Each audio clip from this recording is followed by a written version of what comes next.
Welcome back to the 700 Club for CBN News. Happy Independence Day. Millions of Americans are on the move this holiday weekend, but with record numbers traveling by air, flight delays are creating chaos. Dale Hurd has the story.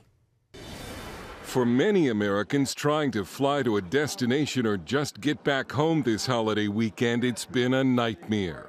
My flight got canceled, but I didn't find out till I got to the gate. The worst hit airports, Atlanta's Hartsfield, New Jersey's Newark, and JFK in New York.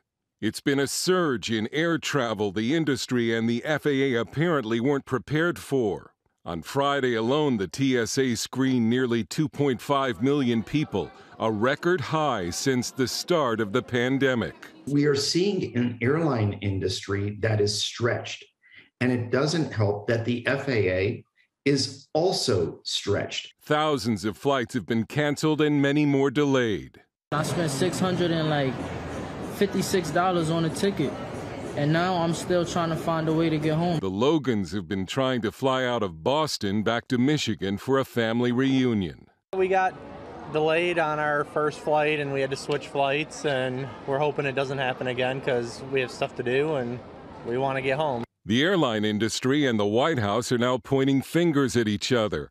The airlines blame the surge in flight cancellations on the FAA, a claim the Transportation Secretary disputes. There are some things you can't control, like weather, but there are a lot of things that the airlines can and should control to make sure that they can service the tickets that they're selling. Meanwhile, fears that dry conditions in the West will lead to wildfires sparked by fireworks, like this one near Houston. Between 1992 and 2015, there were about 7,000 accidentally started fires on the 4th of July. The risk has prompted cancellations of fireworks shows in many Western states.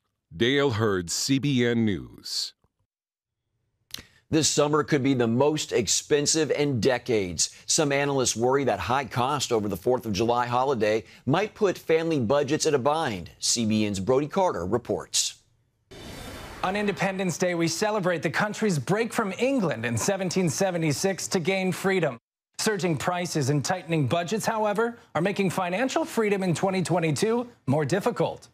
We don't know what to do because the prices are increasing every single day. I just think the gas prices are ridiculous.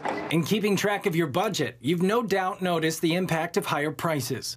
That reality is spreading as consumer sentiment sits at its lowest point since researchers started tracking that feeling in 1952. Joel Griffith with the Heritage Foundation. Regardless of whether we end up in technically a recession, the bottom line is that for the majority of American families, they're experiencing a real decline in their standard of living. There are three holidays, there are three moments when Americans take to the roads and when Americans buy more food than at any other time of the year: Christmas, Thanksgiving, and the 4th of July weekend. Pollster and political consultant Frank Luntz warning Americans that July 4th demand for gas, food, and travel could set off inflation fireworks. The Biden administration is afraid of the political impact, so they're downplaying the personal impact. And the truth is they should be candid. The government's measure for inflation, the Consumer Price Index, shows average prices rose 8.6% over last year. A daily reminder of that pain coming at the pump, with gas roughly $5 a gallon, some states averaging well over that.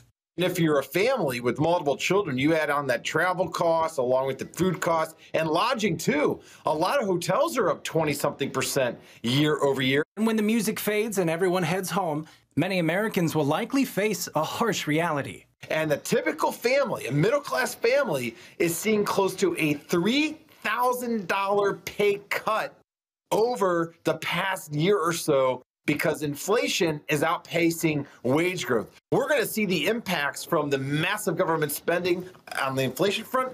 We're going to see that for years to come. The Federal Reserve faces an audacious goal to try and tame surging costs. And Federal Chairman Jerome Powell acknowledges if interest rates go too high too fast, we could be headed towards a recession. Brody Carter, CBN News. Officials in Akron, Ohio released police body cam video of the final moments of a police shooting in which an unarmed black man was killed. It shows 25-year-old Jayland Walker jumping from the passenger side of his vehicle and running from police. Multiple officers opened fire after they said he stopped and made a threatening move.